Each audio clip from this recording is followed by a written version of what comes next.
밤 경기도 고양시의 한 아파트 단지에서 정전이 발생해 열대야 속 주민들이 큰 불편을 겪었습니다. 부산에서는 SUV 차량이 인도로 돌진해 한 명이 숨졌습니다. 사건 사고 소식 팽재용 기자입니다. 2,400여 세대가 사는 경기도 고양시의 아파트 단지가 암흑으로 뒤덮였습니다. 정전이 발생한 것은 어제 오후 8시 40분쯤입니다. 열대야가 기승을 부리는 날씨에 에어컨, 선풍기도 쓸 수 없는 주민들은 뜬 눈으로 밤을 보내야 했습니다. 저녁 먹고 TV 보다가 순식간에 확 나가버렸어요. 정전이 돼버린 거예요. 그래서 바깥을 보니까 우리 이 단지만 싹 깜깜해. 전기는 6시간 정도가 지난 오늘 새벽 3시쯤 복구됐습니다. 한국전력은 아파트 변압기가 노후돼 정전이 발생했다며 변압기를 교체하느라 복구에 시간이 걸렸다고 설명했습니다. 차량 앞부분이 형체를 알아볼 수 없을 정도로 심하게 파손됐습니다. 어제 오후 7시쯤 부산 기장군 시상리안 도로에서 달리던 SUV 차량이 중앙선을 넘어 인도로 돌진했습니다. 이 사고로 47살 김모 씨가 차에 치여 숨졌고 운전자 55살 윤모 씨와 동승자 2명이 크게 다쳤습니다. 경찰은 운전자 등을 상대로 정확한 사고 원인을 조사하고 있습니다. 어제 오후 9시쯤 경북 경주시 모아공단에 있는 한 자동차 부품 공장에서 불이 났습니다. 경주 소방서는 관할 소방서 인력 전체가 출동하는 대응 1단계를 발령해 2시간 30분 만에 큰 불길을 잡았습니다. 공장이 샌드위치 패널 구조여서 소방당국은 진화에 어려움을 겪은 것으로 전해졌습니다. 불이 난 회사는 직원이 모두 휴가 중이어서 인명피해는 없는 것으로 알려졌습니다. 연합뉴스TV 팽재용입니다.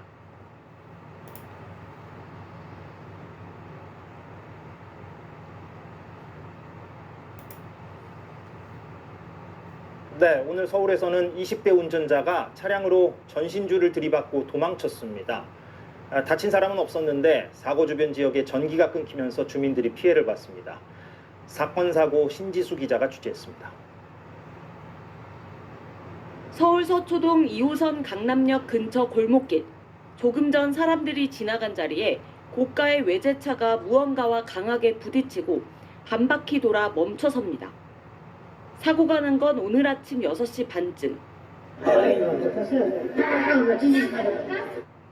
직진하던 차량은 이 위치에 있던 전신주를 들이받았습니다. 현장에는 여전히 사고 잔해가 남아 있습니다. 사고를 낸 20대 운전자는 일행 1명과 그대로 달아났습니다.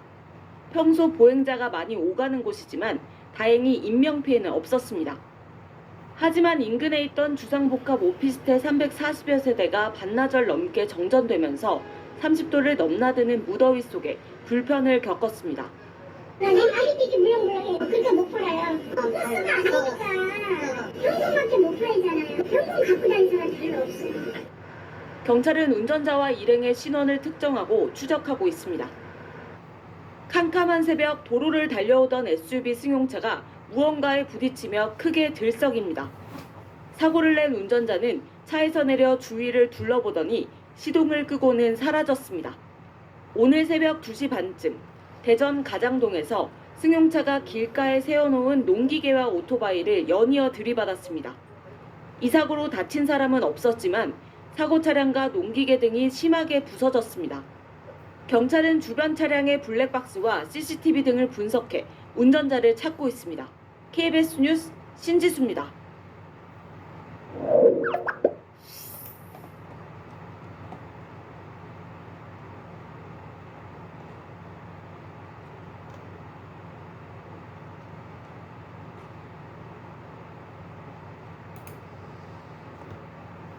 어제 저녁 서울 서대문구의 한 신축 아파트 단지에서 정전이 발생했습니다.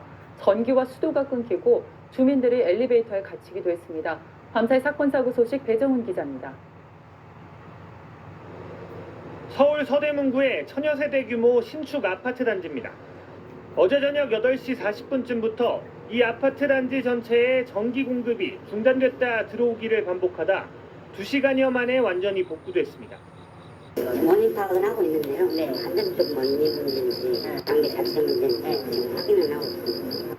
이 사고로 엘리베이터에 갇힌 주민 등 6명이 출동한 119 소방대원에 구조됐고 정전과 함께 상수도 공급이 멈추기도 했습니다. 비상전력자는 지가 작동을 안 했나 봐요. 너무 더워가지고. 비슷한 시각 서울 강남구의 한 아파트에서도 전기 공급이 중단돼 400여 세대 주민이 무더위 속에서 불편을 겪어야 했습니다. 한국전력 측은 아파트 구내 설비 문제 때문에 정전된 것으로 보고 있습니다. 화재도 잇따랐습니다. 어제 저녁 8시 20분쯤 부산 사하구 신평동의 한 세차장 건물에서 불이 났습니다.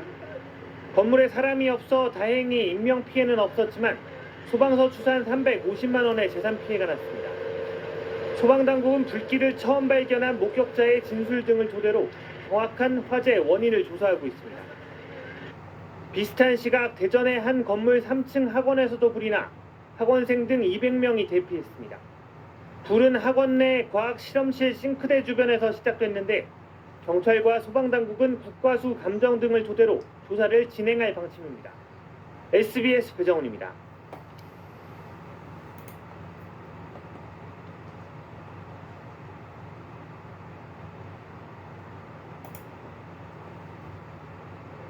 어젯밤 서울 신당동의 한 아파트 단지에서 대규모 정전 사고가 일어났습니다. 네, 전력실에 들어온 길고양이 때문이었는데 혹한의 날씨 속에서 주민들이 큰 불편을 겪었습니다.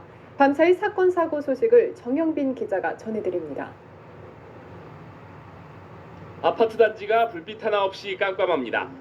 어젯밤 8시쯤 서울시 중구 신당동의 한 아파트 단지 2천여 가구에서 정전이 발생했습니다. 혹한의 날씨 속에 정전으로 가스마저 끊기면서 수천 명의 주민들은 큰 불편을 겪었습니다. 주민들이 왜 일어났는지가 궁금했지만 9시 30분까지 관리실에서 아무런 방송조차 없어서 한국전력은 아파트 단지로 전기를 공급하는 수배전실에 길고양이가 들어가 장치를 건드리면서 정전이 발생했다고 설명했습니다. 이어 고장난 부품을 찾는데 어려움을 겪으면서 복구에 시간이 더 걸렸다고 덧붙였습니다. 어제 저녁 7시 50분쯤 경기도 수원시 장안구의 한 2차선 도로에서 승객 27명을 태운 광역버스가 눈길에 미끄러져 가로수를 들이받았습니다.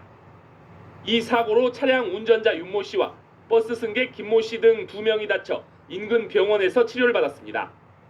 앞서 오후 5시 반쯤 서울 노원구 동일로에서 4.5톤 트럭이 한 포장마차를 들이받았습니다. 이 사고로 떡볶이를 팔던 포장마차 주인 63살 김모 씨가 중상을 입었고 김 씨의 가족과 손님 등 5명이 다쳐 인근 병원에서 치료를 받았습니다. 경찰은 브레이크가 작동하지 않았다는 트럭 운전자의 진술을 토대로 정확한 사고 경위를 조사하고 있습니다. 연합뉴스TV 정영빈입니다.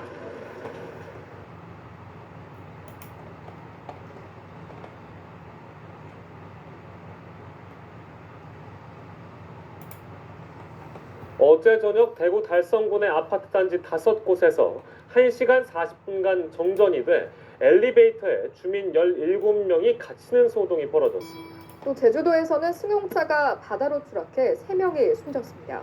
밤사이 사건 사고 이태수 기자가 보도합니다. 어제 오후 7시쯤 대구 달성군의 아파트 단지 5곳에서 약 1시간 40분간 정전이 일어났습니다. 이로 인해 아파트와 상가 곳곳에서 주민 17명이 엘리베이터에 갇혔다가 구조됐습니다. 또 1,800여 가구의 전기 공급이 멈췄고 거리 신호등이 꺼져 시민들이 큰 불편을 겪었습니다. 노란색 어린이집 통학버스가 위태롭게 기울어져 있습니다. 교통사고가 난 건 어제 오후 3시 20분쯤 50살 A씨가 운전하던 화물차가 옆으로 넘어지면서 어린이집 통학버스와 부딪힌 겁니다. 이 사고로 통학버스에 있던 어린이 4명이 타박상을 입어 병원 치료를 받았습니다. 어젯밤 11시 35분쯤 제주시 함덕포구에서 20대 관광객 3명을 태운 승용차가 바다로 추락했습니다. 이 사고로 차에 타고 있던 직장 동료 사이인 고모 씨 등 3명이 숨졌습니다. 2명은 해경에 의해 40여 분 만에 숨진 채로 발견됐고 고 씨는 스스로 헤엄쳐 나오다 구조됐지만 치료 중 끝내 숨졌습니다. 어둠을 뚫고 시뻘건 연기가 솟구쳐 오릅니다. 경기도 평택의 한 재활용 공장에서 불이 난 것은 오늘 새벽 1시 20분쯤. 불은 폐기물 야적장에서 시작돼 공장 3개 동 가운데 2개를 전부 태웠고 또 다른 공장 2개 동을 일부 태웠습니다. 소방당국은 100여 명을 투입해 새벽 5시 5분쯤에야 진화했습니다. 연합뉴스TV 이태수입니다.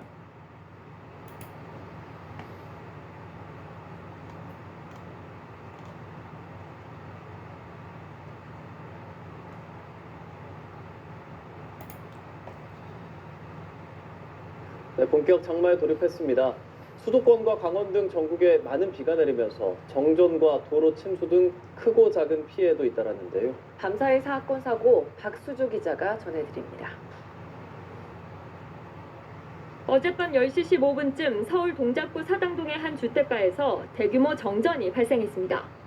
세찬비에 나무가 쓰러지면서 주변에 있던 고압선을 건드린 겁니다. 배란간 저 밑에 전주에서 빵 소리가 났어요. 한 9번 정도. 그래가지고 이 주위가 말하자면 정전이 다 됐죠. 정전으로 인근 아파트와 주택 1,700여 가구의 전기가 끊겨 주민들이 불편을 겪었습니다. 한국전력의 임시조치로 복구는 2시간 만인 자정쯤 완료됐습니다.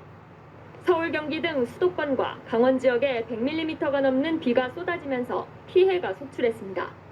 서울에서는 중랑천이 불어나며 동부간선도로 일부 구간이 1시간가량 통제됐고 청계천과 불광천 등 하천 출입이 제한됐습니다. 강원도에서는 도로 곳곳에 가로수가 쓰러져 소방과 지자체가 긴급 대응에 나섰는데 다행히 큰 인명피해는 없었습니다. 어젯밤 10시 40분쯤 대전 동구 신흥동에서는 음주운전 차량이 버스를 들이받는 사고가 났습니다. 운전자 20대 황모 씨를 비롯해 버스기사와 승객 등 3명이 다쳐 병원으로 옮겨졌는데 생명에는 지장이 없는 것으로 전해졌습니다. 경찰은 황 씨가 혈중 알코올 농도 0.19%의 만취 상태였던 것을 확인하고 정확한 사고 경위를 조사할 계획입니다. 연합뉴스TV 박수주입니다.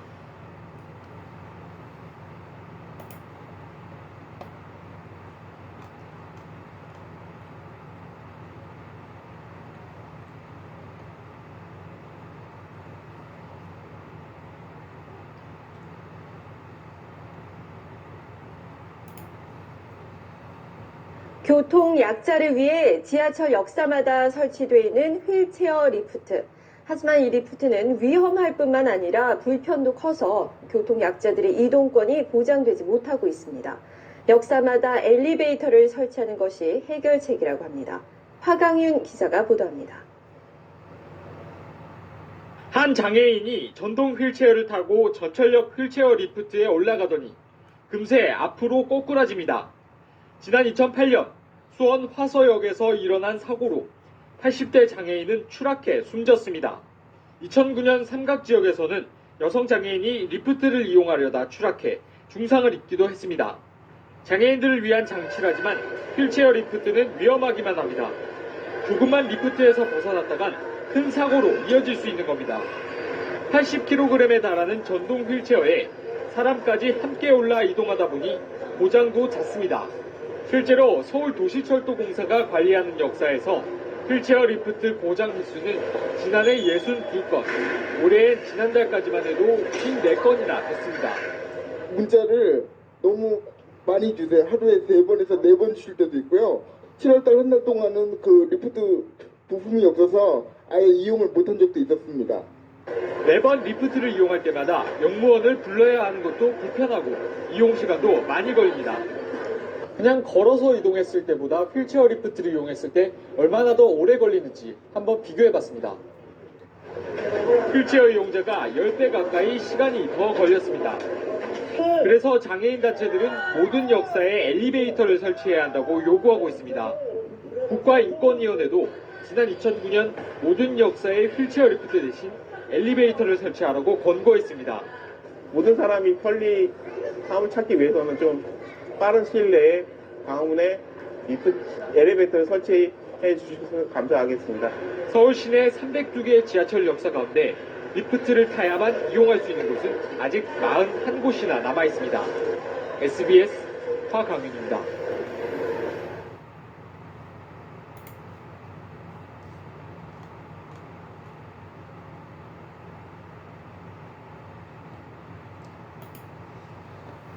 미국에서 4살 소녀가 한밤중에 집을 나와서 버스를 타는 소동을 벌이다가 결국 버스 기사의 신고로 무사히 부모의 품에 안겼습니다. 이 꼬마아이가 새벽 3시에 버스를 탄 이유는 무엇일까요? 화면으로 함께 만나보시죠. 깜깜한 새벽, 한 소녀가 혼자 버스에 오릅니다. 새벽 3시에 보호자도 없이 4살 소녀가 혼자 버스를 탄 겁니다. 버스 기사와 승객들은 깜짝 놀랐지만 소녀는 아무렇지 않다는 듯 빈자리를 찾아 앉습니다. Not this time of night, 3 o'clock in the morning, little girl. Like you said, she's a little small little thing, you know, and it kind of just shocked me. 놀란 버스 기사가 버스를 멈추고 경찰에 신고하는 사이 소녀는 천진난만하게 노래를 부릅니다. 슬러시가 먹고 싶다는 내용의 노래였는데요. All I want is a slushy. That's all she said. 부모가 잠든 새벽, 슬러시가 너무 먹고 싶었던 나머지 옷을 챙겨 입고 혼자 버스를 탄 겁니다. 승객들은 경찰이 도착하기 전까지 이야기를 들어주며 소녀를 안심시켰고 경찰에게 소식을 접한 소녀의 부모는 놀란 가슴을 쓸어내려 했습니다. But thank God for that bus driver. Thank God for the bus driver stop. And the people on the bus. 4살 소녀의 한밤중 탈출 소동은 버스 기사와 승객들의 도움으로 무사히 마무리됐고 경찰은 소녀의 부모를 기소하지 않기로 결정했습니다. 연합뉴스TV 이민재입니다.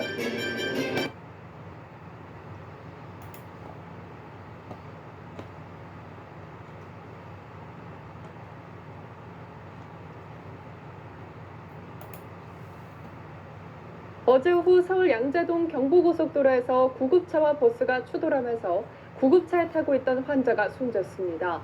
또 서울 외곽순환고속도로에서는 휘발유를 실은 탱크로리가 넘어져 퇴근 시간 극심한 교통체증이 빚어졌습니다.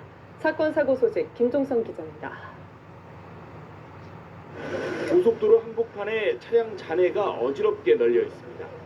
서울 서초구 양재동 경부고속도로 상행선 달래내고개 인근에서 사설 구급차와 리무진 버스가 추돌 사고를 낸 겁니다. 이 사고로 구급차에 있던 환자 A씨와 A씨의 아들, 구급차 운전자 최모 씨 등 3명이 다쳐 병원에 이송됐습니다. 심장질환을 앓고 있던 A씨는 병원에 옮겨진 뒤 출혈로 인해 쇼크로 사망했습니다. 경찰은 구급차 운전자 최 씨를 교통사고 처리 특례법 위반 혐의로 입건해 정확한 사고 경위 등을 조사할 예정입니다. 어제 오후 6시 50분쯤 경기도 시흥시 서울 외곽순환고속도로 조남분기점 서해안 고속도로 목포 방향 램프 구간에서 16톤 탱크로리가 넘어졌습니다. 이 사고로 탱크로리에 실려있던 휘발유 2만 리터 중 일부가 도로로 유출됐습니다.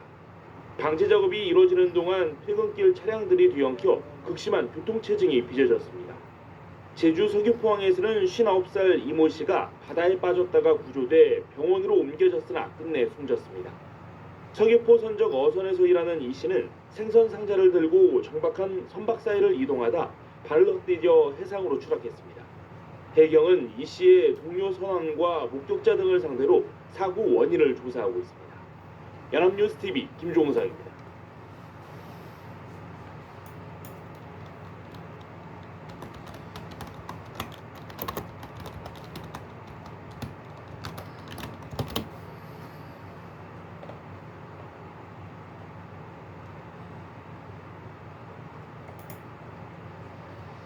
어제 오후 10시쯤 서울 지하철 1호선 외대암역에서 60대 남성이 투신하는 사고가 있었습니다. 이 남성은 다행히 머리에 가벼운 부상만 입었습니다. 또 대전에서는 승용차 2대가 충돌해 차량이 전복되는 사고가 발생했습니다. 밤사이 사건 사고 소식을 박상률 기자가 보도합니다. 한 남성이 지하철 선로에 쓰러져 있습니다. 긴급히 출동한 구조대원들이 남성을 끌어내 들것에 실어 호송합니다. 어젯밤 10시쯤 서울 지하철 1호선 외대암역에서 66살 임모 씨가 선로에 투신하는 소동이 벌어졌습니다. 임 씨는 진입하던 열차에 머리를 부딪혔지만 가벼운 경상에 그쳤고 출동한 구조대원들에 의해 15분 만에 구조됐습니다. 경찰과 소방당국은 임 씨의 정확한 투신 경위를 조사 중입니다. 차량 한 대가 도로 위에 전복돼 있습니다. 어젯밤 11시 45분쯤 대전 유성구에서 승용차 2대가 충돌하는 사고가 발생했습니다. 이 사고로 소나타 차량이 전복되면서 차량 운전자 34살 조모 씨가 다쳐 인근 병원에서 치료를 받았습니다. 경찰은 두 차량 중 한 대가 신호 위반을 하다 사고를 낸 것으로 보고 정확한 사고 경위를 조사 중입니다. 어젯밤 9시 20분쯤 전북 완주군 화산면에 있는 양계장에서 불이 나 1시간여 만에 꺼졌습니다. 이 불로 4,620제곱미터 규모의 양계장 4개 동이 모두 탔으며 병아리 8만 4천여 마리가 폐사했습니다. 경찰과 소방당국은 정확한 화재 원인을 조사 중입니다. 연합뉴스TV 박상률입니다.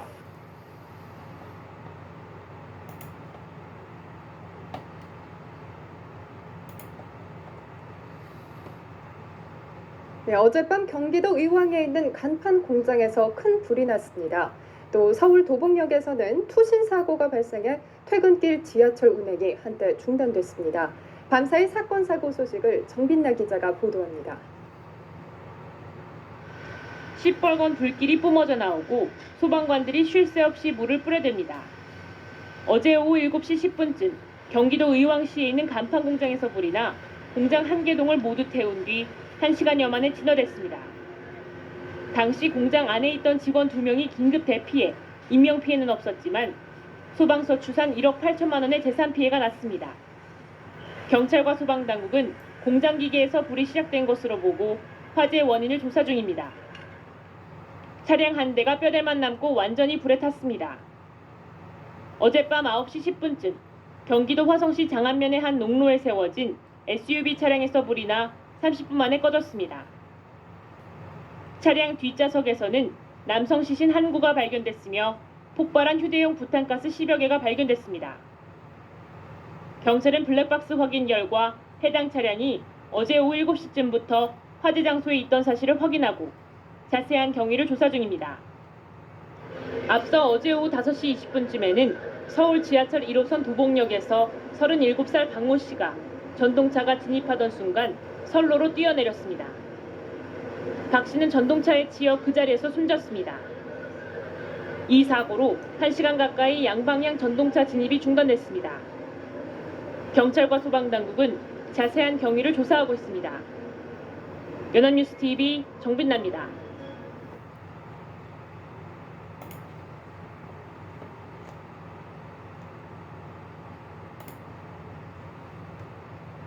어젯밤 11시 40분쯤 부산 부곡동 버스 정류장에 비상등을 켠 버스가 멈춥니다. 뒤따르던 오토바이가 버스 옆으로 빠져나가려는 순간 내리던 승객을 들이받습니다. 이 사고로 버스 승객 20살 이모 씨가 다쳐 병원으로 옮겨졌지만 생명에는 지장이 없는 것으로 알려졌습니다.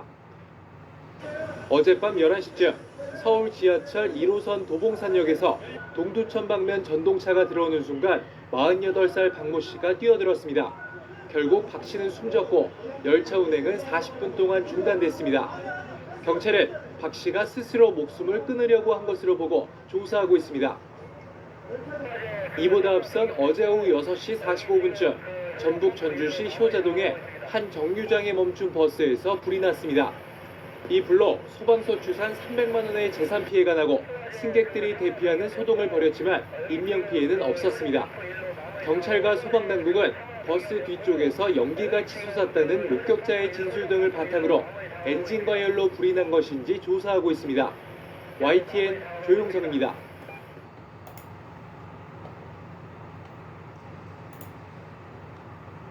서울 지하철 1호선에 40대 남성이 투신해 숨졌습니다. 지하철 운행도 1시간 정도 중단됐는데요.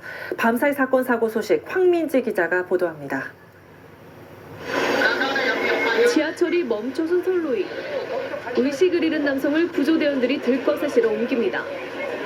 어젯밤 9시 36분쯤 서울 지하철 1호선 서울역에서 남영역 사이 구간에서 40대로 추정되는 남성이 선로에서 열차와 충돌해 현장에서 숨졌습니다.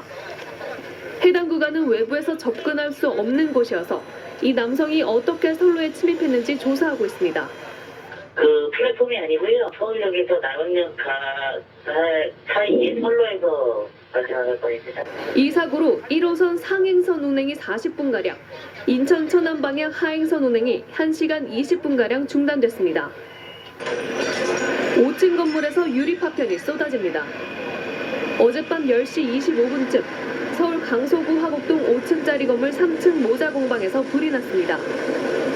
이 불로 50살 박모 씨가 머리에 상처를 입어 병원으로 옮겨졌고 10명이 대피했습니다.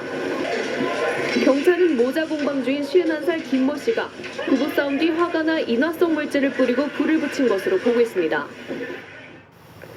어젯밤 8시 40분쯤 인천 서구 마전동과 당하동 일대 아파트와 상가 등 900여 세대의 전기가 끊겼다가 3시간 만에 복구됐습니다. 이 정전으로 아파트 엘리베이터에 사람이 갇히는 소동이 있었지만 다친 사람은 없었습니다. 한전은 개폐기결함으로 정전이 발생한 것으로 보고 있습니다. TV조선 황민지입니다.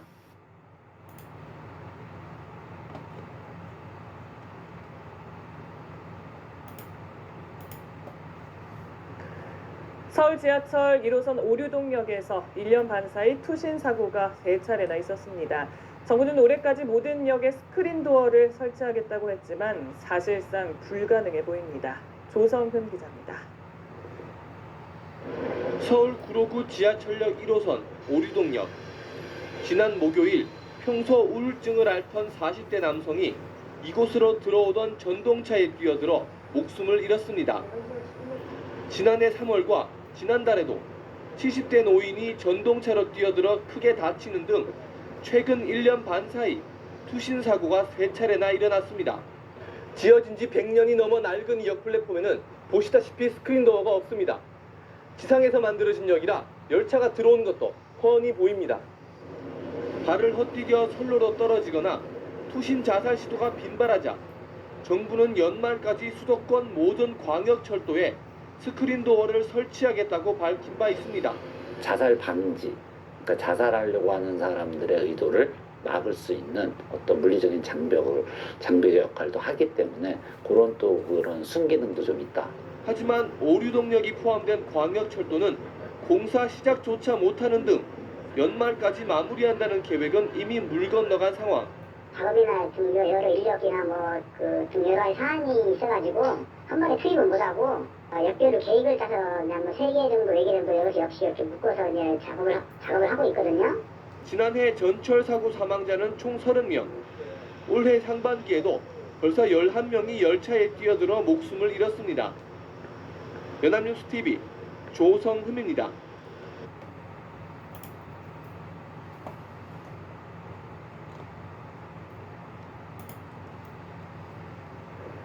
어제 저녁 서울 강서구에서 퇴근길 시내버스 2대가 충돌하는 사고가 났습니다. 네, 승객 2명이 숨지고 40여 명이 중경상을 입었습니다. 윤광빈 기자입니다. 횡단보도 앞에 멈춰선 시내버스 앞부분이 산산조각 났습니다. 또 다른 시내버스는 뒷좌석 창문이 모두 깨졌고 승객들은 고통을 호소하고 있습니다. 출동한 119 구조대원들의 목소리도 다급해집니다.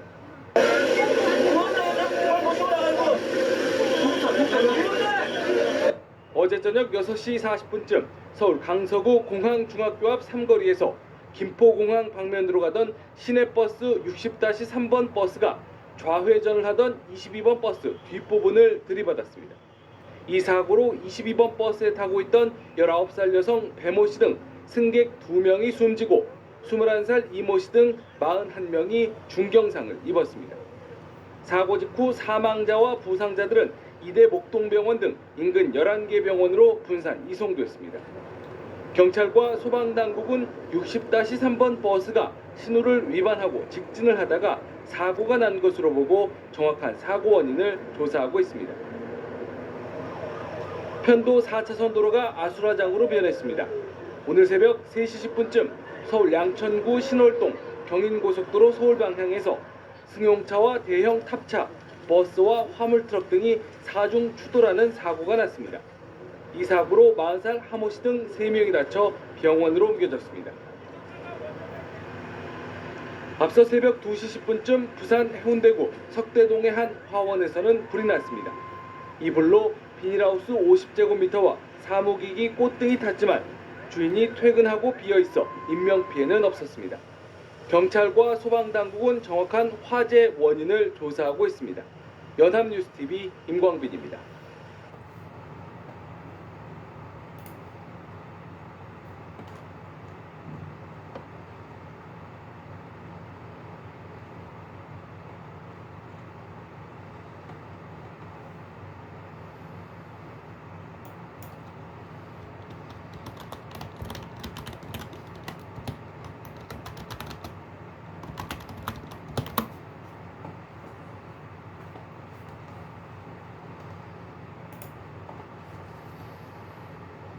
어린이집 통학 차량에 치여서 3살배기 어린이가 숨지는 사고가 또 발생했습니다. 역시 운전기사와 인솔교사의 부주의가 원인이었습니다. 정진명 기자.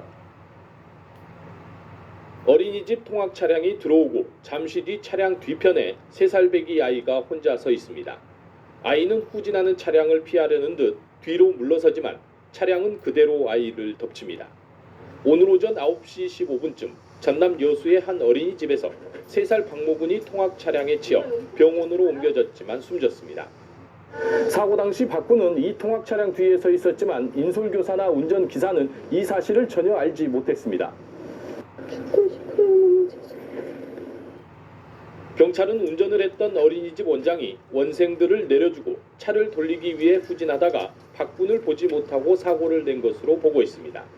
차량 앞뒤를 한 번만 확인했으면 일어나지 않았을 사고가 또다시 일어난 겁니다. 지난달 말 광주광역시에서는 폭염 속에 4살 유치원생이 8시간 가까이 통학버스에 방치되면서 의식을 잃고 쓰러져 아직 깨어나지 못하고 있습니다.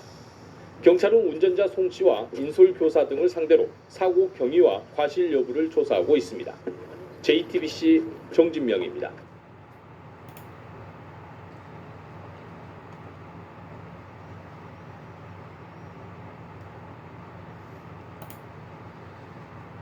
최근 5년간 어린이집 통학 차량 관련 사고로 사망한 사람은 7명에 달하지만 이런 통학 차량 사고가 나더라도 내려지는 행정 처분은 시정 조치에 불과했습니다.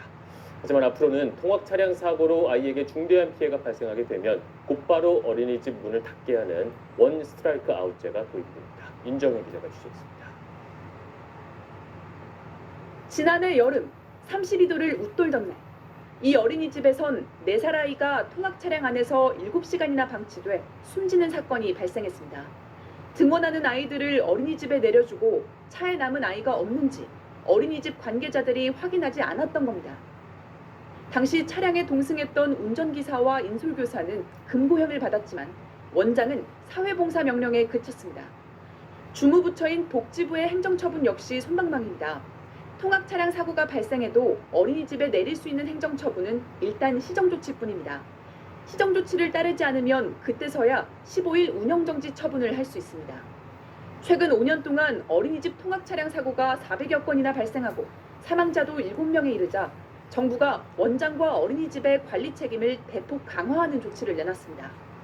통학 차량이 아이를 방치해 아이가 숨지거나 중상을 입을 경우 원장에 대해선 자격정지 기간을 5년으로 늘리고 어린이집에 대해선 시정조치나 운영정지를 건너뛰고 즉각 시설 폐쇄까지 가능하도록 했습니다. 이른바 원스트라이크 아웃제를 도입하는 겁니다. 아동학대에 대해서도 아이가 중대 피해를 입을 경우 원장에 대해 지금은 최대 2년인 자격정지 처분을 5년으로 늘리기로 했습니다. 국무회의에서 의결된 이번 법률 개정안은 또 어린이집 원장이 보육비를 개인 용도로 사용하다 적발돼도 지금은 반납 명령만 내릴 수 있는 걸 형사처벌 조항을 명확히 규정하고 시설 폐쇄까지 가능하도록 행정처분을 강화했습니다. MBC 뉴스 윤정혜입니다.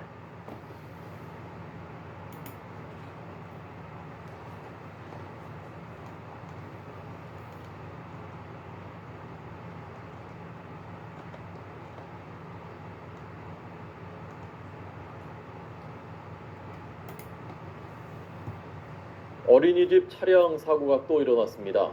통학 차량이 수로 아래로 떨어지면서 교사 그리고 학생 10여 명이 다쳤습니다.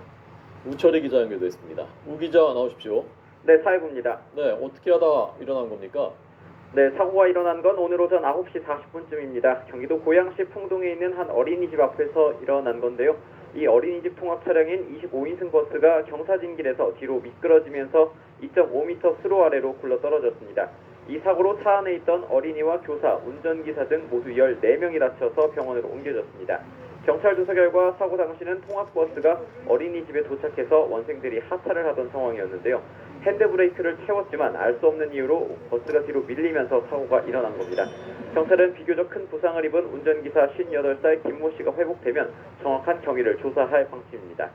네, 아직 이 사고가 부주의인지 왜 그런지 이유는 아직 조사되지 않았습니다만은 세리미법 어린이집 통학 차량 안전기준 강화하는 법이 시행된 지 2달 되지 않았습니까? 네, 그렇습니다. 앞서 세림이법은 지난 1월 말에 본격 시행됐습니다. 차량에 탄 아이들의 안전띠 착용과 보조교사 탑승, 운전자 등의 안전교육을 의무화하는 내용 등을 담고 있습니다. 오늘 사고가 난 버스의 경우에는 지난해 11월에 이미 정식으로 신고된 통학차량입니다. 또 당시 보조교사도 타고 있었고요. 통학차량 운전기사와 어린이집 원장 모두 안전교육도 이수한 것으로 확인이 됐습니다. 하지만 실제로 세림이법 시행 이후에도 관련 사고가 계속되고 있습니다. 지난달 11일 경기도 광주시 초월읍에서는 4살 이모군이 자신이 다니던 어린이집 통학차량에 치여 숨졌습니다. 또 지난 1일에도 경기도 수원시 금곡동에서 어린이집 통학차량과 승용차가 부딪혀서 교사와 원생 3명이 부상을 당했고, 이에 앞서 경기도 용인에서도 태권도장 승합차를 타고 가던 6살 여자 어린이가 갑자기 문이 열리면서 도로로 떨어져 숨지기도 했습니다. 지금까지 사회부에서 YTN 우철입니다.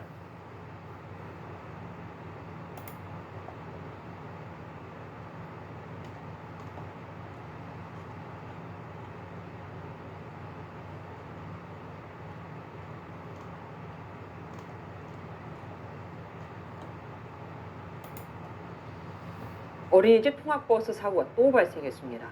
어린이집 앞에 내린 3살 아이가 통학버스에 끼어 70m 이상을 끌려가 중상을 입은 겁니다. 그 자리에 인솔교사 1명과 4명, 총 5명의 어른이 있었습니다. 안진우 기자가 취재했습니다. 어린이집 통학버스 한 대가 골목길을 따라 오르막길을 달립니다. 잠시 후 버스가 지나간 쪽을 향해 한 여성이 급히 뛰어갑니다. 얼마 지나지 않아 구급차와 순찰차가 도착합니다. 부산의 한 어린이집 앞에서 3살 남자아이가 통학버스에 끼어 끌려가는 사고가 일어났습니다. 주민들은 뛰어가서 차를 시야했어요. 주민들은 119 불러라. 얼마나 고통스러웠어요. 3살 아이는 통학차량 밑에 끼어 저 아래 어린이집에서 이곳까지 70여 미터를 끌려왔습니다. 3살 아이는 머리 등을 크게 다쳐 병원으로 옮겨졌습니다. 이날 사고는 통학버스에서 아이들이 모두 내린 뒤 일어났습니다.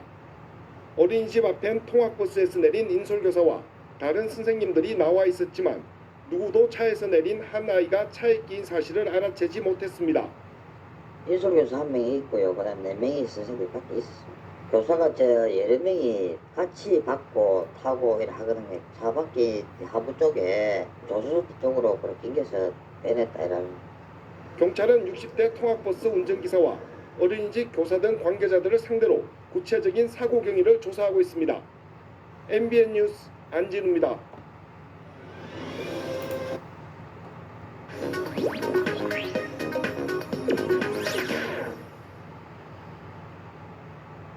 이틀 전이었습니다. 부산의 한 어린이집 바로 앞에서 3살짜리 어린 아이가 통학버스에 끼인 채 끌려가는 아찔한 사고가 발생했습니다.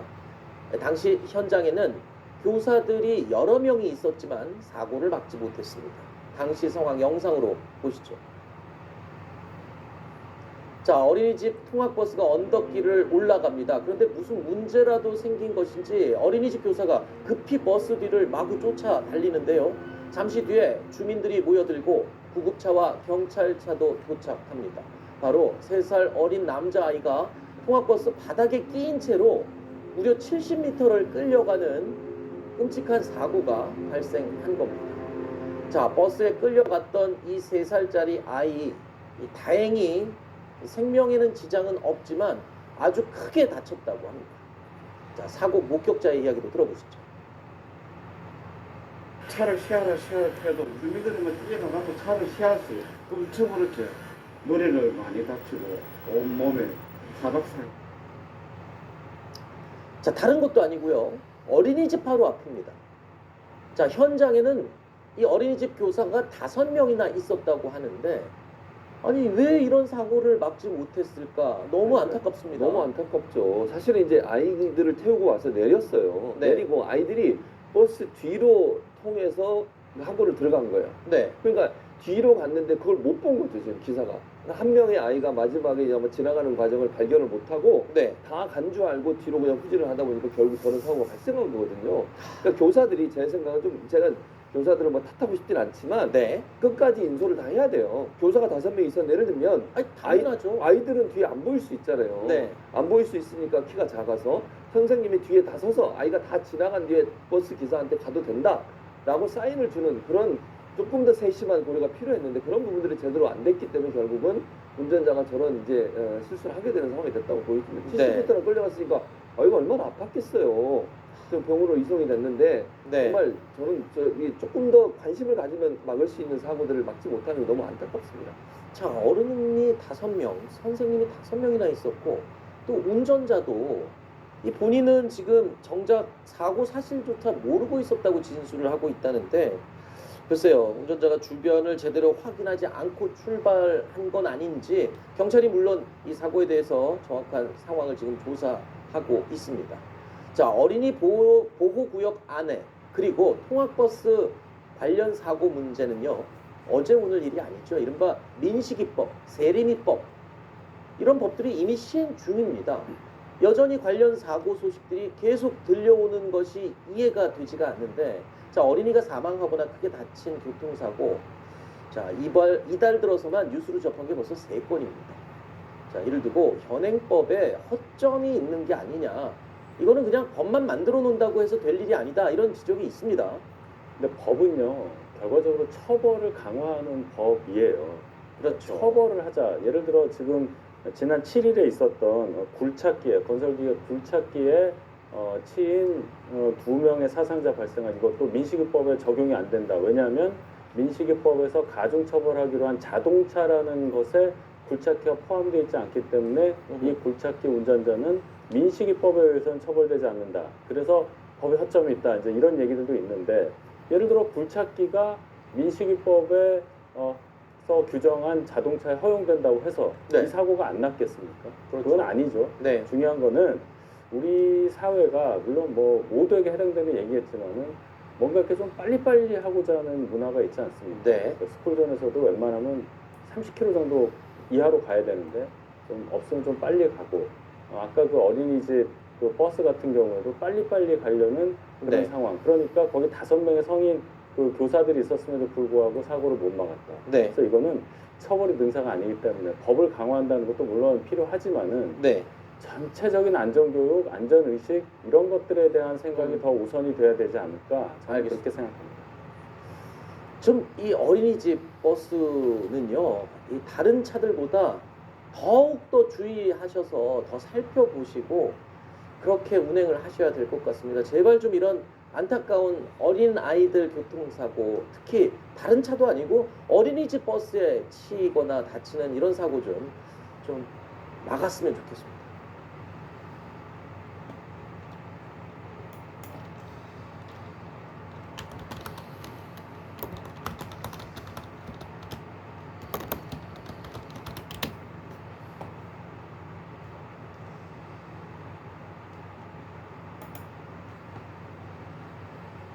도로의 교통법규를 지키지 않는 일부 자전거 운전자들 때문에 발생하는 교통사고는 매년 수천 건에 이릅니다. 특히 날씨가 선선해지는 9월은 자전거 교통사고가 크게 늘기 때문에 각별한 주의가 필요합니다. 신현정 기자입니다. 도로를 달리는 차 앞으로 자전거가 불쑥 뛰어듭니다.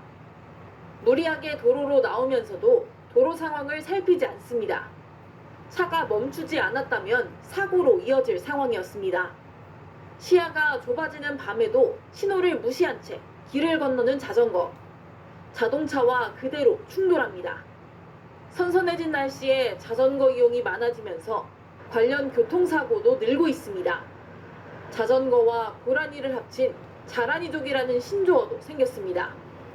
지난해 자전거 운전자가 가해자인 교통사고는 9월에 가장 많이 발생했습니다. 660여 건으로 1년 동안 발생한 사고 중 11.6%를 차지했습니다. 마찬가지로 최근 10년간 발생한 자전거 교통사고 사망자는 9월에 집중됐습니다. 현행 도로교통법상 자전거는 차량으로 간주되기 때문에 차량 운전자에게 적용되는 교통법규를 지켜야 합니다. 자전거 도로가 없다면 길 가장자리에부터 주행해야 하고, 차도 위에선 2대 이상이 나란히 다녀선 안 됩니다. 해가 진 이후에는 전조등을 달아야 합니다. 헬멧 등 보호장구를 착용하면 사고가 발생하더라도 피해를 최소화할 수 있습니다. 보호장구를 착용하지 않을 경우에는 보호장구를 착용했을 때 대비해서 치사율은 2배 이상이 높고 중상은 10배 이상 높아진다라는 연구 결과도 있기 때문에 천천히 다니면 사고가 안 날 것이란 아니란 인식이 자전거 교통사고가 반복되는 주범이라는 게 전문가들의 설명입니다. 연합뉴스TV 신현정입니다.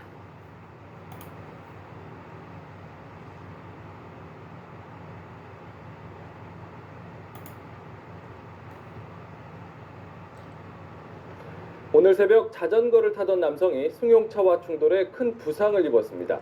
경기도의 한 상패 제작 공장에서는 큰 불이 나 수천만 원의 재산 피해를 냈습니다. 사건 사고 강민구 기자입니다. 구조대원들이 조심스럽게 부상자를 옮깁니다.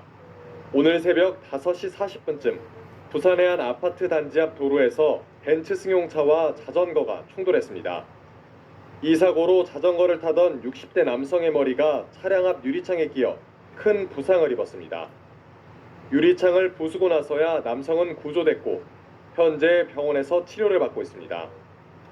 시커먼 연기가 하늘을 뒤덮었습니다. 경기도 남양주에 위치한 상패 공장에서 불이 난 건 어제 오후 3시 40분쯤. 공장 안에 있던 직원들은 곧바로 대피해 인명피해는 없었지만 이 불로 공장 2개 동과 내부 집기류들이 타면서 9천여만 원의 재산 피해가 발생했습니다. 비슷한 시각 경기도 파주의 한 교차로.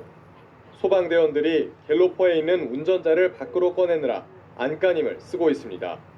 갤로퍼 승용차와 마을버스가 충돌한 건데 이 사고로 갤로퍼 운전자 박모 씨 등 4명이 다쳐서 인근 병원으로 옮겨졌습니다. 경찰은 운전자 등을 상대로 정확한 사고 경위를 조사하고 있습니다. 연합뉴스TV 강민구입니다.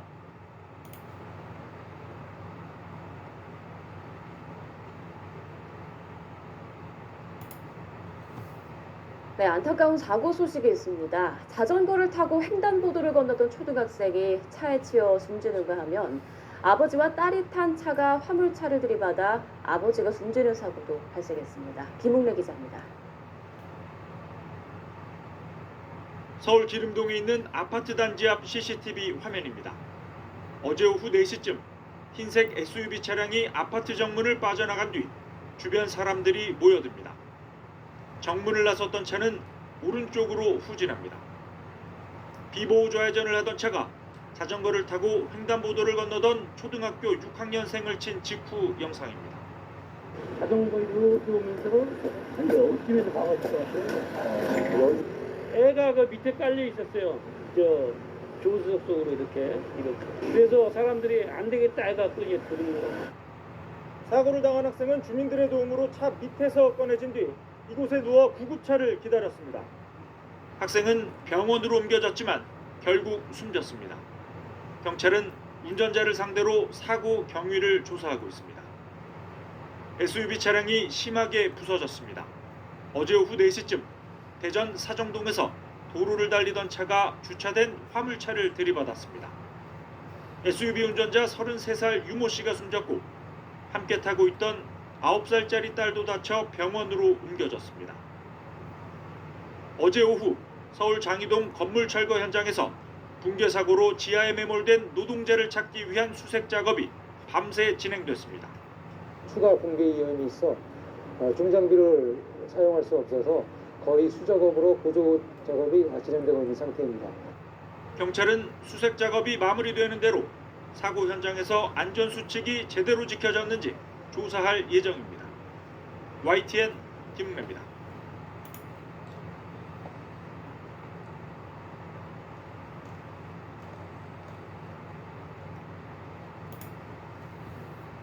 네, 자전거는 도로교통법상 차로 분류돼 있죠. 그래서 차니까 도로에서 타야 됩니다. 근데 자전거 도로가 부족해서 차도 또 인도로 다닐 수밖에 없죠. 이러다 보니 차와 부딪히고 또 사람과 부딪히는 아찔한 상황이 자주 발생합니다. 자전거 사고 예방법을 권호진 기자가 알아봤습니다. 지난 17일 경기도 용인 사거리에서 자전거를 타고 가던 80대 노인이 15톤 덤프트럭에 치여 온몸에 골절상을 입었습니다. 차체가 높은 트럭이 우회전하다 자전거를 보지 못해 일어난 사고입니다. 지난 16일 강원도 춘천에서도 역시 사거리에서 승용차와 자전거가 부딪혀 자전거를 타던 10대가 크게 다쳤습니다. 신호 위반이 원인으로 추정됩니다. 자전거 이용 인구가 1,300만 시대에 접어들면서 매년 사고가 늘고 있습니다. 자전거 교통사고는 2011년부터 5년 동안에만 5천여 건 이상 급증하는 등 연평균 9.4% 증가했습니다.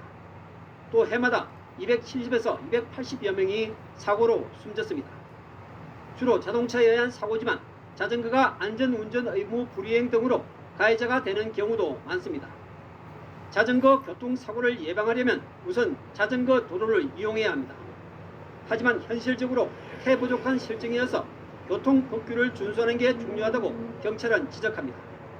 도로 가장자리 2분의 1 지점을 운행하되 갓길이 있으면 그곳을 이용하고 명확한 수신호도 할 것을 권합니다. 도로에서 자동차에 비해 상대적으로 자전거는 약자일 수밖에 없으므로 반드시 수신호를 하며 자신이 운행하고자 하는 방향과 의도를 상대방 운전자에게 정확히 전달을 하며 부득이 인도에서 자전거를 탈 경우 우측으로 통행하고 야간에는 식별 가능한 안전장치 등을 갖춰야 자신과 타인을 보호할 수 있습니다. 차는 자전거를 보호해야 된다는 생각을 가져야 될 것 같고 자전거도 마찬가지로 보행자를 보호해야 된다는 생각을 가지면 좋겠습니다. YTN 근호진입니다.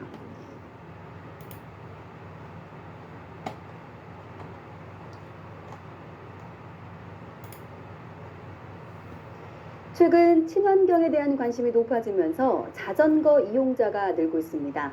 동시에 이 자전거 관련 교통사고도 빈번한데요. 도로에서는 자전거도 자동차와 같은 차로 분류되기 때문에 사람을 다치게 하면 형사처벌을 받을 수 있어서 주의가 필요합니다. 이종원 기자가 보도합니다. 교차로에서 빨간색 신호등을 보고도 자전거를 그대로 몰고 가던 김모 씨는 신호를 받아 좌회전을 하던 오토바이와 부딪히고 말았습니다. 사고 충격은 당연히 자전거가 더 컸지만 교통사고 가해자가 된 건 김모 씨였습니다. 법정에선 김 씨는 신호를 위반한 과실로 운전자를 다치게 하고 오토바이를 망가뜨린 혐의가 유죄로 인정돼 벌금 50만 원을 선고받았습니다. 인도에서 자전거를 타던 최모 씨는 보행자를 피하느라 균형이 무너지면서 마침 앞서가던 자전거 뒷바퀴를 건드렸습니다. 넘어진 앞자전거 운전자는 크게 다쳐 병원으로 옮겨졌지만 일주일 만에 숨졌고 최 씨는 안전운전을 하지 않은 혐의로 기소돼 금고형을 선고받았습니다. 모처럼 탄천변 자전거 도로를 달리던 김모 씨는 역주행 사실을 뒤늦게 깨닫고 급하게 차선을 바꿔 탔습니다. 그러다 옆 자전거를 넘어뜨려 운전자에게 전치 4주의 상처를 입혔고 김 씨는 벌금 50만 원을 선고받았습니다.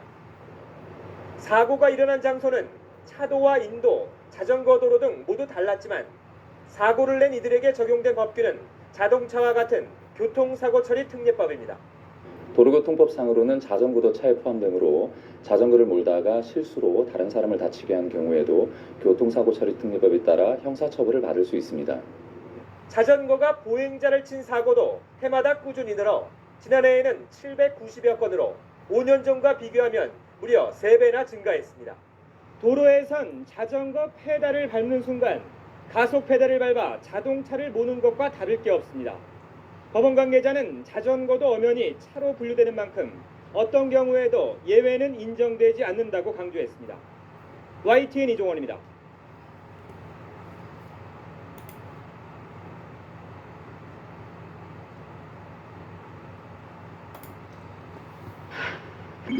차 대 자전거 누가 갑툭튀입니다. 자, 준비한 영상 함께 보시죠. 자, 차단기 열렸어요. 아, 그럼 가야지. 이렇게 하고 가서 이제 우회전 하려고 틉니다. 그러자 자전거. 어이구야. 자, 와, 이렇게 앞으로 그냥 확 이렇게. 야, 이거 자, 앞으로 이렇게 확. 자, 또 다른 영상 함께 보시죠. 자, 차량이 지하 주차장. 자전거 지나갔어요. 괜찮아요. 아이고, 이 사람. 아이고, 이 사람도 그냥 앞으로 확. 자, 백 변호사님, 자전거 이 사고 이 두 개의 영상을 보셨는데 공통점이 있습니다. 바로 앞바퀴 제동이 걸리면서 앞으로 고꾸라진 거. 이게 앞브레이크를 잡으니까 이렇게 된 거 아니에요? 사실 뒷브레이크까지 잘 잡아야 안정적으로 급정가 되는데 너무 급하니까 지금 보시는 것처럼 두 분 다 이렇게 앞으로 꼬꾸라지는데 사실 두 번째 사고만 놓고 보면 접촉한 적이 없죠. 그렇죠. 네, 그냥 자전거가 오다가 깜짝 놀라셔서 저렇게 그냥 앞으로 꼬꾸라지는 명상인데 자전거가 다닐 수 없는 인도입니다. 그래서 이 사고는 그냥 자전거 100% 과실입니다. 아 진짜요? 네, 맞습니다. 그러니까 운전자가 뭐 잘못한 게 아무것도 없잖아요. 그냥 지나갔을 뿐인데. 지나도 못 가려고 봤어요. 했을 뿐. 가려고 저 앞에 나오고만 있었기 때문에. 뿐인데. 그래서 자전거 타시는 분들 급정거할 때는 정말 주의하셔야 됩니다. 그러니까 승현님, 보통 이렇게 완벽한 제동을 하려면 일단 그 뒷브레이크를 먼저 이렇게 딱 한 다음에, 그러니까 저는 이제 오토바이 스쿠터를 타는데 스쿠터는 이제 왼쪽 브레이크가 뒷바퀴, 그런 다음에 앞바퀴가 이제 오른쪽인데 저는 보통 이렇게 뒤를 먼저 잡은 다음에 이걸 서서히 잡거든요. 그럼 완벽한 제동이 됩니다. 저도 오토바이 좀 타는데 당연히 모든 사람이 뒷바퀴에 브레이크를 지금도 잡는 타고 게 다니세요? 아니 지금은 이제 안 타죠. 지금은 저희 집 사람이 오토바이를 타면 이혼하자 이렇게 하기 때문에 가와사키 타고 싶은데 맞습니다. 가족이 있으면 오토바이 잘 못 타십니다. 예. 그래서 뒷브레이크 잡는 게 맞는데 지금 같은 경우에는 문제가 뭔가 하면 첫 번째 혹시 화면 위에서 잡은 거 잠깐 좀 보여주실 수 있을까요? 지금 저기서 보면 사실상 저 차는 나가는 게 안 보여요. 근데 지금 끝에서 보이고 있는데 위에서 보면 저기가 횡단보도 잖아요. 그렇기 때문에 횡단보도면 저는 자동차는 반드시 일시정지해야 된다고 생각합니다. 그러니까 옛날에는 횡단보도가 있더라도 자동차가 그냥 그 횡단보도를 무시하는데 반드시 횡단보도에서는 사람이 있는지 없는지를 확인해야 된다. 이게 첫 번째고, 자전거에 대해서 말씀드리겠습니다. 저렇게 자전거 타고 횡단보도 건너는 거 아니에요. 분명히 횡단보도에서는 내려가지고 자동차를 끌고 가셔야 되는데 저기서 과연 누가 잘못했는지는 이제 잘잘못을 따져야 되지만 이제 도로교통법 바뀌면 횡단보도 반드시 일시정지 하셔야 된다는 말씀드리겠습니다. 아니 제가 여쭤보고 싶었던 거는 요즘 자전거 뒷브레이크가 오른쪽이라면서요. 그러니까요. 왼쪽. 아니 그건 타는 사람은 당연히 알죠. 어느 게 뒷브레이크. 아니 그러니까 저분들은 모르시는 거예요. 자기 자동차, 자기 자전차인데? 아니 그러니까 이게 예전에는 구형 자전거는 왼쪽이 뒷바퀴였답니다. 근데 2010년인가부터 나온 자전거들은 오른쪽 이 브레이크가 뒷바퀴래요. 왼쪽이 앞바퀴. 맞아요. 그래서 그걸 혼동하셔가지고 과거에 이제 자전거를 타던 습관으로 그냥 딱 하다가 그냥 앞으로 그냥 꼬꾸라지신다는 거예요. 최근에 자전거를 타신 분들이 주로 그러니까 맞습니다. 자, 그런데 아까 승희 의원님이 잠깐 말씀을 해주셨는데, 자 진짜 이거 중요합니다. 우리 가족 여러분들 꼭 좀 기억해 주세요. 내일부터 도로교통법, 개정된 도로교통법이 시행 첫날인데 이거 정말 많은 분들이 우회전할 때 저 횡단보도 저 제로로 없잖아요. 어떻게 해야 되지?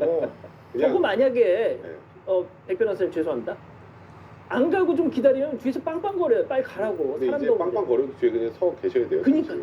일단 제일 중요한 건 횡단보도와 우회전하기 전에 일단 멈췄다 가는 겁니다. 거기서 모든 게 이제 일단 멈추지 않으면 문제가 생기는 거니까 일단 좀 보시면 횡단보도를 건너는 경우뿐만 아니라 사람이 건너려고 하는 경우에도 무조건 일단 멈춰야 되고요. 차량 신호여도 보행자가 보이면 무조건 멈춰야 됩니다. 차량 신호인데 왜 가? 그러면서 우웅 가면 안 돼요. 보행자 보이면, 그러니까 부딪힐 것 같으면이 아니라 보행자 보이면 일단 멈춰야 되는 거고요. 그리고 보행자 신호일 경우에 사람이 없으면 서서히 천천히 주행을 하셔야 되고, 그리고 보행자 신호인데 사람이 서 있으면 또 역시 무조건 멈춰야 됩니다. 또 어린이 보호구역 내 횡단보도 같은 경우에는 사람이 있건 없건 상관없이 무조건 멈춰야 되고요. 제일 중요한 거 위반하면 승용차 기준 범칙금 6만 원에 벌점 10조입니다. 그러니까 지금 백 변호사님 말씀하신 게 되게 복잡하잖아요. 그냥 횡단보도에서 그냥 가만히 계시다가 빨간불 되면 그때 출발하시면 됩니다.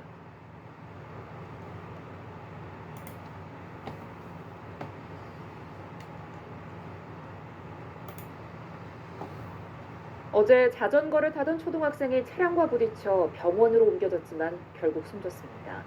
신호등 없는 횡단보도를 건너다 사고가 났는데 유족들은 사고 이후 병원 이송도 늦어졌다고 주장하고 있습니다. 김경수 기자가 보도합니다. 좌회전하는 소형 SUV 오른쪽으로 뭔가 다가오는 모습이 보입니다. 잠시 뒤 SUV가 후진하고 사람들이 모여들더니 얼마 뒤엔 경찰차가 도착합니다. 서울 기름동의 한 아파트 앞에서 자전거 타고 횡단보도를 건너던 A군이 SUV 차량과 부딪힌 겁니다. 차에 깔렸던 A군을 지나던 사람들이 힘을 합쳐 빼냈습니다. 사람들이 안 되겠다 해갖고 이제 들은 거 차를요. 그래갖고 애를 꺼내내갖고 애를 여기다 이제 앉혀놓고 119 신고하고.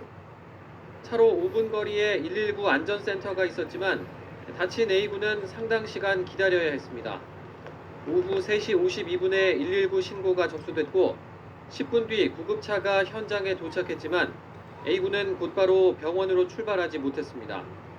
구급차가 말썽을 부려 7분 정도 지체된 겁니다. 문이 열려지지 않아서 많이 우왕좌왕했고요. 그러고 나서 그 안에 이제 싣고 나서도 차를 이제 움직이려고 시동하는데 시동도 매끄럽게 걸리지 않아서 한참 걸려서 시동이 걸리고 이제 사고 직후 가족의 전화번호를 정확히 말할 정도로 의식이 또렷했던 A군은 전화번호가 어떻게 되냐? 너 핸드폰 있냐? 그랬더니 핸드폰이 없대. 그래서 엄마 전화번호 있냐? 그랬더니 엄마 전화번호 돼갖고 그 옆에 가는 사람이 엄마 핸드폰 전화해. 병원으로 옮겨진 지 1시간 만에 결국 숨졌습니다. 이게 시간만 했으면 그 의사는 시간만 왜 늦게 왔냐 그러는 거예요. 이거 왔을 때 늦었단 얘기죠. 유족들은 사고 장소 근처 횡단보도에는 모두 신호등이 있지만 A군이 사고를 당한 횡단보도만 신호등이 없는 점을 크게 원망하고 있습니다. 빨간불에서 당연히 쓰죠. 내가 오늘 빨간불인데 누가 갑니까 그거를. 빨간불에 다 펴있는데 갈 사람이 있어요? 운전자는 경찰 조사에서 자전거가 오는 걸 보지 못했다고 진술했는데 사고 장소가 어린이 보호구역이 아니라 이른바 민식이법 적용 대상은 아닙니다. 경찰은 비보호 좌회전하던 운전자가 신호나 규정 속도를 어기진 않았다며 주변 CCTV 등을 추가로 확보해 사고 과정과 책임 소재를 면밀히 따져볼 계획이라고 밝혔습니다. YTN 김경수입니다.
안녕하세요. 뉴스 속 날씨 이세나입니다. 운동하기 좋은 계절 가을입니다. 특히 자전거 타기에도 아주 좋은데요. 운동이나 취미로는 물론 요즘 출퇴근길에도 건강과 경제적인 이유로 자전거 타는 분들이 늘고 있습니다. 이렇게 자전거 이용자가 1,000만 명을 넘었다는 통계가 있을 정도로 급격하게 이용자가 늘다 보니 또 크고 작은 자전거 사고 발생률도 함께 급증하고 있다고 하는데요. 그래서 오늘은 자전거 이용 시에 꼭 알아야 할 상식에 대해서 손정혜 변호사 전화 연결해서 알아보도록 하겠습니다. 변호사님 안녕하세요. 안녕하세요. 네, 먼저 도로교통법에 대해서 좀 알아야 될 것 같은데요. 도로교통법상 차를 어떻게 정의하고 있나요?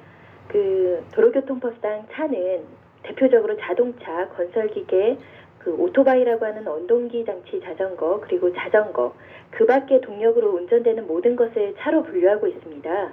즉 도로교통법상에는 자전거가 차로 분류되기 때문에 도로교통법에서 얘기하는 보행자 보호 의무 같은 의무가 부과되어 있습니다. 그래서 자전거를 운행하다가 사고가 나거나 가실로 뭔가 손해를 입히게 되면 도로교통법에 의율해서 처벌이 되거나 손해배상 책임을 지게 될 수 있습니다. 네, 부득이한 경우를 제외하고 자동차는 차도에서만 다녀야 하는 걸로 알고 있는데 그런데 자전거는 조금 다른 것 같습니다. 차도나 인도도 요즘에는 자전거 도로도 많아서 이곳저곳을 다 이용하는 분들이 많은데요. 자전거 운행이 가능한 도로 따로 구분이 어떻게 되어 있습니까? 자전거는 쉽게들 쓰시는데 잘 모르시는 분들이 있는 것 같아요. 아주 중요한 문제인데요. 네. 보도와 차도가 구분된 도로에서는 반드시 차도로 통행을 해야 됩니다. 만약에 보도에서 자전거를 타시게 되면 범칙금을 받으실 수도 있고요. 특히 횡단보도 같은 데서는 내려서 건너야 되지 자전거를 탄 차로 하게 되면 자동차가 횡단보도를 건너는 것과 마찬가지이기 때문에 나중에 사고가 나면 크게 책임을 물을 수도 있고요. 네. 만약에 자전거 전용 도로가 있다. 그러면 반드시 자전거 도로로 통행을 해야 됩니다. 만약에 없다라고 한다면 도로 우측 가장자리에 붙어서 통행하는 것이 원칙입니다. 그러니까 도로교통법상 자전거도 차로 분류가 되기 때문에 보도가 아닌 차도로 통행을 해야 된다 이런 말씀이시죠? 네. 네, 그런데 자전거 도로를 보면요. 차도와 마찬가지로 이렇게 차선이 그려져 있는데요. 네. 일반 차도의 차선과 같은 역할이라고 봐도 될까요? 비슷한 기능을 합니다. 도로교통법에도 차선이라고 해서 자전거 도로하고 구분해서 규율하고 있지 않고요. 실제 차선의 역할은 경계를 해서 안전하게 안전표지 역할을 하는데요. 자동차 도로에서도 차선을 잘 지켜야 됩니다. 네, 또 자전거 도로도 보면 보행자들이 건너갈 수 있는 횡단보도가 또 있던데 만약 횡단보도가 없는 곳에서 걷다가 자전거와 부딪혀서 사고가 났다. 이랬을 경우에는 누구에게 더 큰 책임을 묻게 되나요? 자전거 운전자하고 보행자들이 사고가 났다라고 한다면 원칙적으로는 보행자 보호 의무는 자전거 운전자한테 있기 때문에 자전거 운전자한테 큰 책임이 묻게 됩니다. 네. 그런데 만약에 자전거 도로에 횡단보도가 있는데 그 횡단보도에서 건너지 않고 다른 장소에서 부주의해서 보행자가 자전거와 사고가 났다고 한다면 보행자도 주의 의무 위반을 한 가실이 있어서 손해배상 책임에 있어서 일정 부분의 책임을 피할 수가 없게 됩니다. 그래서 횡단보도가 있다면 횡단보도로 건너시는 게 맞습니다. 네, 그런데 형사처벌도 문제지만 피해가 나게 된다면 민사적인 책임도 또 묻게 되죠. 자전거와 관련해서도 어떤 보험이 따로 있습니까? 예, 있습니다. 요즘에 자전거 이용자가 굉장히 많아지면서 보험회사들에서 보험 상품을 출시하고 있는데요. 아직은 이용자가 적기 때문에 활성화되어 있지는 않은 것 같습니다.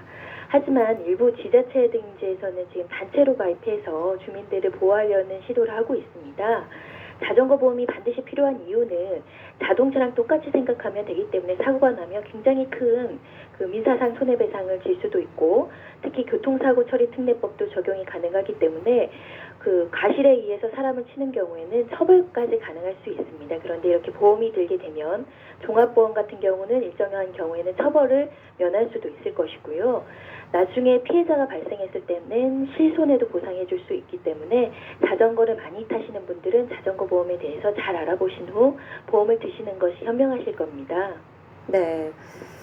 이렇게 자전거 이용자도 늘고 뭐 전용 도로도 여기저기 생기고 있지만 관련된 법규 정비가 미흡하다 이런 지적도 있습니다.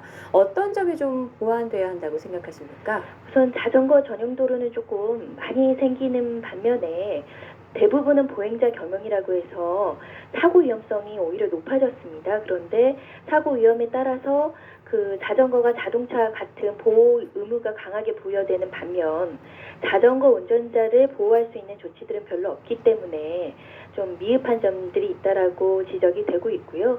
그래서 도로교통법에서는 자동차 중심으로 된 법규 내용을 자전거 운전자들을 보호할 수 있는 조항들도 좀 같이 마련을 해야 될 것이고, 뿐만 아니라 시설 관리나 이런 그 자전거 운전자들이 안전하게 자전거를 탈 수 있도록 그 제반 조치들을 해 나가야 될 것입니다. 그리고 현재 일본에서는 그 자전거 보험을 의무화하는 안건이 논의되고 있다고 하는데요. 우리나라에서도 더 이상 자전거 운전자들이 좀 위험하게 다니지 않고 보행자들도 자전거로부터 지켜질 수 있도록 보험도 좀 활성화하고 안전보호 조치 의무도 같이 논의를 하는 방식으로 법규가 정비될 필요성이 있겠습니다.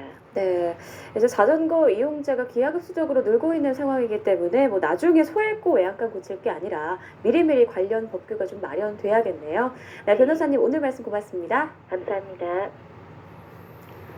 최근 발표된 조사 결과에 따르면 2010년부터 2012년까지 서울 시내 자전거 사고는 8,933건으로 해마다 발생 건수가 증가하고 있다고 합니다. 평균적으로 연간 수백만 명의 국민들이 자전거를 이용한다고 하는데요. 국민들의 안전을 위해서 자전거와 관련한 사고 예방 대책이나 또 추가적인 안전관리 방안 마련이 신속히 이루어졌으면 하는 바람입니다. 뉴스 속 날씨 오늘 준비한 소식은 여기까지입니다. 시청해주신 여러분 고맙습니다.